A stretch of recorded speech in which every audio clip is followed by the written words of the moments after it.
શક્તિ આરાધનાના પર્વ નવરાત્રિના પ્રથમ નોરતે દેશવાસીઓની જીએસટી માળખામાં ધરખમ ફેરફારોની ભેટ મળી છે. ખાસ કરીને ટુ વ્હીલર વાહન માટે જીએસટીના દર 28%થી ઘટીને 18% થતા આ વર્ષે દશેરાના દિવસે ઓટોમોબાઈલ સેક્ટરમાં તેજીનો ઘોડો દોડશે તેવું ચિત્ર અત્યારથી જ ઉપસી રહ્યું છે.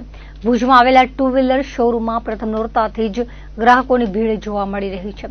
ખાસ કરીને દશેરાના દિવસે વાહનની ખરીદી શુભ ગણાતી હોવાથી અનેક લોકોએ દશેરાના ડિલિવરી મેળવવા આગોતરા બુકિંગ કરાવ્યા છે.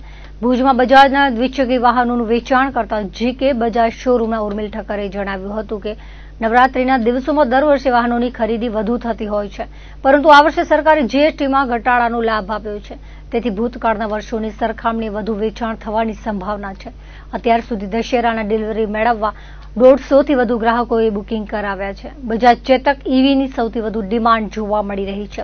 જે પ્રમાણે નવરાત્રીમાં દર વર્ષે માંગ વધુ હોય છે, તો આ વખતે સવિશેષ છે, કેમ કે જીએસટીમાં ખાસો એવું ઘટાડો થયો છે. તો એના કારણે ડિમાન્ડ જે છેલ્લા 5-7 વર્ષમાં હતી એનાથી પણ સારી ડિમાન્ડ અત્યારે આ વર્ષે દેખાય છે અને આવનારા સમયમાં પણ આ ડિમાન્ડ કન્ટિન્યુ રહેશે, કેમ કે જીએસટી ભાવ ઘટાડો ફક્ત ઓટોમોબાઈલમાં નથી થયો, એક્રોસ સેક્ટરમાં થયો છે. તો લોકોની બચત થશે અને એ વધુ રીતે સારી રીતે સ્પેન્ડિંગ કરી શકશે. દશેરાના દિવસે 150 ગાડીનું બુકિંગ છે અને એનામાં પણ બજાજ ચેતક જે ઇલેક્ટ્રિક ઈવી છે એની બહુ સારી ડિમાન્ડ છે.